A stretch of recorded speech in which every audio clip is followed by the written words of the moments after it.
Hi friends, welcome to ஜென்டாக் channel. இன்றைக்கி நம்ம என்ன பார்க்க போகிறோம்னா டிஎன்பிசி குரூப் 4 ஒரிஜினல் வினாத்தாள் 2016 நடந்தது. 2016 அதாவது 2016 நடந்தது. 6/11/2016 அன்று நடைபெற்றது. பொது தமிழ் பார்க்க போகிறோம். துணி கலையரசியால் தைக்கப்பட்டது. இதற்குரிய செய்வினை தொடரை தேர்ந்தெடு. செய்வினை தொடர் கலையரசி துணியை தைத்தாள்.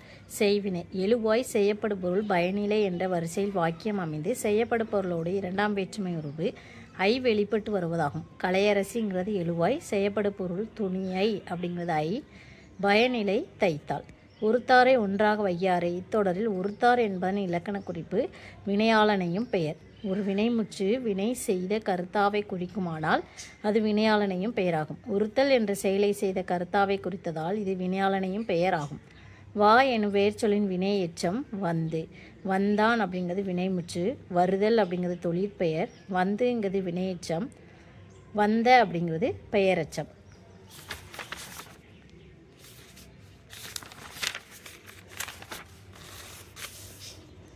ஊமை தொகை இலக்கண குறிப்பிற்கு பொருந்தாத சொல்லை காண்க. ஊமை தொகைக்கு இலக்கண குறிப்புக்கு பொருந்தாதது வெண்ணிலவு. ஊமை ஊமையம் இரண்டிற்கும் இடையே போல போன்ற அன்ன என்கிற ஓம் உருபுகள் வருவது ஊமை தொகையாகும். கயல் விழி கயல் போன்ற விழி. மலர் முகம் மலர் போன்ற முகம். தாமரை கண்கள் தாமரை போன்ற கண்கள். வெண்ணிலவுங்கிறது பண்பு தொகை, அதாவது வெண்மை ப்ளஸ் நிலவு வெண்ணிலவு. ஓமை தொகைங்கிறது கயல்விழி மலர் முகம் தாமரை கண்கள். வெண்ணிலவுங்கிறது பண்பு தொகை. கெடா ஆ வழி வந்த கேண்மையார் கேண்மை விடா ஆர் விளையும் உலகு. இத்தொடரில் இடம்பெற்ற அளபடை செய்யுளிசை அளபடை. செய்யுளிசை அளபடை இவ்வளபடை அமைந்துள்ள சீரை பிரித்தால் பெரும்பாலும் 2 அசைகளாகவே இருக்கும். ஈ என்னும் எழுத்தில் முடியாது. இதன் மற்றொரு பெயர் இசை நிறை அளபடையாகும். கெடா ஆ விடா ஆர். இலக்கண முறைப்படி குற்றமுடையது எனினும் இலக்கண ஆசிரியர்களால் குற்றமன்று என ஏற்றுக்கொள்ளப்படும் வலுவை கண்டுபிடி. வலுவமைதி.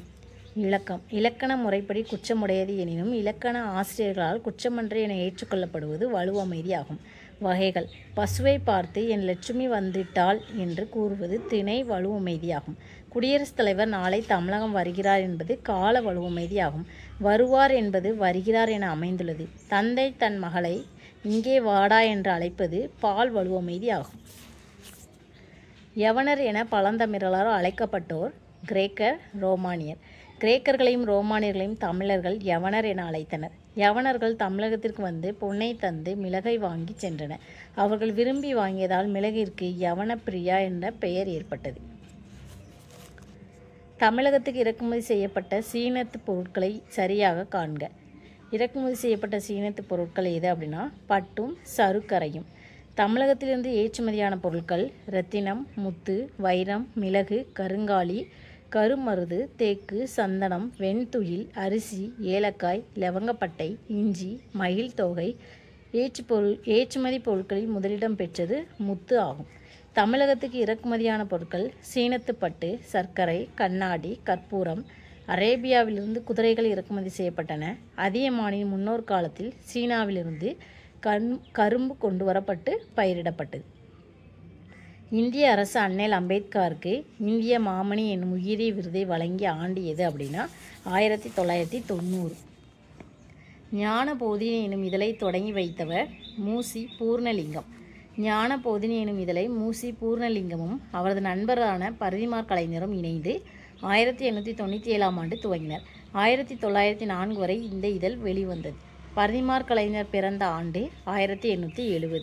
பரிதிமாற் கலைஞர் மதுரையை அடுத்த விளாச்சேரி என்ற ஊரில் 1870 ஆண்டு ஜூலை திங்கள் 6ஆம் நாள் கோவிந்த சிவனார் லட்சுமி அம்மாள் இணையருக்கு மகனாக பிறந்தார். காரைக்குடி மீசு உயர்நிலைப்பள்ளி தமிழ் ஆசிரியராக பணியாற்றியவர் முடியரசன். காரைக்குடியில் உள்ள மீசு உயர்நிலைப்பள்ளியில் தமிழ் ஆசிரியராக பணியாற்றியவர் கவிஞர் முடியரசன் ஆவார். அவரது இயற்பெயர் துரைராசு. பூங்கொடி என்னும் காவியத்திற்காக 1966 தமிழக அரசின் பரிசை பெற்றவர். இவரது காலம் 1920 முதல் 1998. வள்ளலார் பதிப்பித்த நூல் சின்மய தீபிகை. வள்ளலார் பதிப்பித்த நூல்கள் சின்மய தீபிகை, ஒளிவிலொடுக்கம், தொண்டை மண்டல சதகம். கவிஞர் சிற்பியின் சாகித்ய அகாதமி பரிசு பெற்ற நூல் ஒரு கிராமத்து நதி. கவிஞர் சிற்பியின் ஒரு கிராமத்து நதி என்னும் நூலுக்கு சாகித்ய அகாதமி விருது 2002ஆம் ஆண்டு வழங்கப்பட்டது. ஒரு கிராமத்து நதி என்பது கவிதை நூலாகும். 2001இல் இவரது அக்கினி சாட்சி என்ற மொழிபெயர்ப்பு நூலுக்காக சாகித்ய அகாதமி விருது வழங்கப்பட்டுள்ளது. அகழாய்வில் முதுமக்கள் தாழிகள் கண்டுபிடிக்கப்பட்ட ஊர் இது ஆதிச்சநல்லூர். தூத்துக்குடி மாவட்டம் ஆதிச்சநல்லூரில் 1876, 2003ஆம் ஆண்டுகளில் நடத்தப்பட்ட அகழாய்வுகளில் ஏராளமான முதுமக்கள் தாழிகள் கண்டுபிடிக்கப்பட்டன. முதுமக்கள் தாழி என்பது இறந்தவர்களின் உடலை புதைப்பதற்காக பயன்பட்ட மிகப்பெரிய மண்பாண்டமாகும். ஆதிச்சநல்லூரில் கண்டறியப்பட்ட தாழிகள் கிமு 300 முதல் கிபி 300 வரையிலான காலகட்டத்தை சேர்ந்தேயாகும். அவற்றுள் இறந்தோர் உடலுடன் தங்க ஆபரணங்கள், செம்பினாலான ஆண் பெண் தெய்வ உருவங்கள், இரும்பு கத்திகள், விளக்கு தாங்கிகள் போன்றவற்றையும் வைத்து புதைத்துள்ளமை கண்டறியப்பட்டுள்ளது. பாரதிதாசனிடம் தொடக்க கல்வி பயின்றவர் வாணிதாசன். விடிவெள்ளி என்ற புனைப்பெயரை கொண்ட கவிஞர் ஈரோடு தமிழன்பன். ஈரோடு தமிழன்பன் இயற்பெயர் ஜெகதீசன். பெற்றோர் நடராஜன், வள்ளியம்மாள். ஊர் சென்னிமலை, கோவை மாவட்டம். புனைப்பெயர் விடிவெள்ளி. இவர் 1000 அரங்கம் கண்ட கவிஞர் என புகழப்படுகிறார். சென்னை தொலைக்காட்சியில் செய்தி வாசிப்பாளராக பணிபுரிந்தார். தமிழ்நாடு இயல், இசை, நாடக மன்றத்தின் நிர்வாக குழு உறுப்பினராக இருந்துள்ளார். வணக்கம் வள்ளுவ என்ற இவருடைய கவிதை நூல் 2004இல் சாகித்ய அகாதமி விருதினை பெற்றுள்ளது. தமிழக அரசின் தமிழ் வளர்ச்சித்துறை பரிசு பெற்ற சுரதாவின் நூல் இது தேன்மலை. கவிஞர் சுரதா. இயற்பெயர் தி. ராசகோபாலன். சிறப்பு பெயர் ஓமை கவிஞர். பாவேந்தர் பாரதிதாசன் மீது கொண்ட பற்று காரணமாக தம் பெயரை சுப்பு ரத்தினதாசன் என மாற்றிக்கொண்டார். அதன் சுருக்கமே சுரதா ஆயிற்று. தமிழக அரசின் தமிழ் வளர்ச்சித்துறை வழங்கும் சிறந்த நூலுக்கான பரிசை இவரின் தேன்மலை என்ற நூல் பெற்றது. இந்நூல் இயற்கையியலில் முதலாக ஆராய்ச்சி, ஈராக 16 பகுதிகளாக அமைந்துள்ளது. எனக்கு வறுமையும் உண்டு, மனைவி மக்களும் உண்டு, அவற்றோடு மானமும் உண்டு என கூறியவர் பாவாணர்.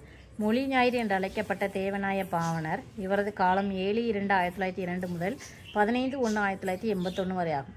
ஒருமுறை தாம் பணியாற்றிய கல்வி நிறுவனத்தில் அவருக்கு மன வேறுபாடு ஏற்பட்டதும், எனக்கு வறுமையும் உண்டு, மனைவி மக்களும் உண்டு, அவற்றோடு மானமும் உண்டு என்று மன உறுதியுடன் கூறிட்டு வெளியேறினார். பாண்டவர்களிடம் தூது சென்றவர் யார்? விதுரன். இதுதான் அந்த பாடல் பாரதியாருடையது. பொருள்: மன்னன் திருதராட்டிரன் தன் தம்பி விதுரனை அரண்மனைக்கு அழைத்து பாண்டுவின் மகன்கள் ஆட்சி செய்யும் இந்திர மாநகருக்கு தக்க பரிசுகளுடன் சென்று பாஞ்சாலியோடு பாண்டவரை விருந்துக்கு தாம் அழைத்ததாக கூறி உடன் அழைத்து வர சொன்னான். நற்றிணை பாடலை தொகுப்பித்தவர் பன்னாடு தந்த மாறன் வழுதி. நற்றிணை 8 தொகை நூல்களில் முதலாவது வைத்து எண்ணப்படுவதும் நல் எனும் அடைமொழி பெற்று போற்றப்படுவதும் ஆகும். பாடல்கள் 400. பாடிய புலவர்கள் 275 பேர். அடி எல்லை 9 முதல் 12. பாவகை ஆசிரியப்பா. தொகுத்தவர் அறியப்படவில்லை. தொகுப்பித்தவர் பன்னாடு தந்த பாண்டியன் மாறன் வழுதி. கடவுள் வாழ்த்து பாடியவர் பாரதம் பாடிய பெருந்தேவனார். டேஸ் நெடுநீர் வாய் கடிதினில் மட அன்ன கதியது செல நின்றார். இவ்வடிகள் கம்பராமாயணம். கம்பராமாயணத்தில் அயோத்திய காண்டம் குக படத்தில் இந்த பாடல் உள்ளது. விரைந்து படகினை செலுத்துமாறு குகனுக்கு ராமன் கட்டளையிட்டான். உயிரின் ஏவலுக்கு மெய் செயல்படுவது போல குகனும் படகினை விரைவாக செலுத்தினான். மடங்கி விழும் அலைகளையுடைய கங்கை ஆற்றில் இளம் அன்னம் விரைந்து செல்வதனைப் போல் படகு சென்றது. அவர்களின் பிரிவால் அனல் பட்ட மெழுகு போல் துன்பமுற்ற அந்தணர்கள் மனமுருகி நின்றார்கள். புலனழுக்கற்ற அந்த நாளன் என பாராட்டப்படுபவர் கபிலர். புலனழுக்கற்ற அந்த நாளன் என புகழப்பட்டவர் கபிலர் ஆவார். வள்ளல் பாரியின் அவைக்கள புலவராக விளங்கியவர் குறிஞ்சிக்கோர் கபிலர் என பாராட்டப்படுபவர். குறிஞ்சிப்பாட்டு 500 குறிஞ்சி திணை பாடல்கள் 100, பதிச்சு 10 7ஆம் 10, கலித்தொகையில் குறிஞ்சிகளில் 29 பாக்கள் முதலின இவர் இயற்றியவையாகும். இவரது பாட்டு வன்மைக்கு பழைய இலக்கண உரைகளில் உதாரணமாக காட்டப்படும் கபிலரது பாட்டு எனும் தொடரே சான்றாகும். வாய்மொழி கபிலன் என்று நக்கீரரும் நல்லிசை கபிலன் என்று பெருங்குன்றூர்கிழாரும் வெறுத்த வேள்வி விலங்கு புகழ் கபிலன் என்று பொருந்தில் இளங்கீரனரும் புலனழுக்கற்ற அந்த நாளன் பொய்யா நாவிற் கபிலன் என்று மாரோகத்து நப்பசலையாரும் புகழ்ந்துள்ளனர். பொருந்தாத நூலை எடுத்து எழுதுக. புறநானூறு. புறநானூறு 8 தொகை நூல்களுள் ஒன்றாகும். ஏனைய 3ம் 14 கீழ்கணக்கு நூல்களாகும். நான்மணிக்கடிகை, நாலடியார், இனிவை 40. இது 3ம் 14 கீழ்கணக்கு நூல்கள். அறிவுடையார் நட்பு எதனை போன்றது? அறிவுடையார் நட்பு வளர்பிறையை போன்றது. நிறை நீர நீரவர் கேண்மை பிறைமதி பின் நீரர் பேதையார் நட்பு. அறிவுடையவரின் நட்பு திங்களின் வளர்ப்பிலை போல் நாள்தோறும் வளரும் தன்மையுடையது. அறிவில்லாதவரின் நட்பு தேய்பிறை போல் நாள்தோறும் தேய்ந்து போகும் தன்மையுடையது. ஒழுக்கத்தின் எய்துவர் மேன்மை, இழுக்கத்தின் எய்துவர் எய்தா பழி. பொறாமை உடையவரிடம் செல்வம் நிலைக்காது, ஒழுக்கம் இல்லாதவரிடம் உயர்வு இருக்காது. திருக்குறள் 14வது அதிகாரம் ஒழுக்கமுடைமை. குறள் எண் 135 இந்த குறள் இருக்குது. பொருள் என்ன அப்படின்னா, பொறாமை உள்ளவரிடம் செல்வம் இல்லாதது போல ஒழுக்கம் இல்லாதவனுடைய வாழ்க்கையிலும் உயர்வு இருக்காது. ஒழுக்கத்தால் அனைவரும் மேன்மை அடைவர், ஒழுக்க கேட்டால் அடையக்கூடாத பழியை அடைவர். வாய்மை எனப்படுவது தீங்கு தராத சொற்களை பேசுதல். வாய்மை எனப்படுவது யாதெனின் யாதொன்றும் தீமை இல்லாத சொல்லல். இதுதான் அந்த குறள் 291. வாய்மை என கூறப்படுவது எது என்றால் அது பிறருக்கு தீங்கு தராத சொற்களை பேசுதல் ஆகும். கம்பராமாயணத்தின் மணிமுடியாக விளங்கும் காண்டம் சுந்தரகாண்டம். கம்பராமாயணத்தில் 5ஆம் காண்டமாக விளங்குவது சுந்தரகாண்டம். இக்காண்டமே காப்பியத்தின் மணிமுடியாக விளங்குகிறது என்பர். இப்பகுதி முழுவதும் சிறிய திருவடியாகிய அனுமனின் செயல்களே சொல்லப்படுகின்றன. அனுமனுக்கு சுந்தரன் எனும் பெயரும் உண்டு என்பதால் அனுமனின் தலைமை பண்புகள் வீடு பெற்று விளங்கும் இக்காண்டம் சுந்தரகாண்டம் எனலாயிற்று.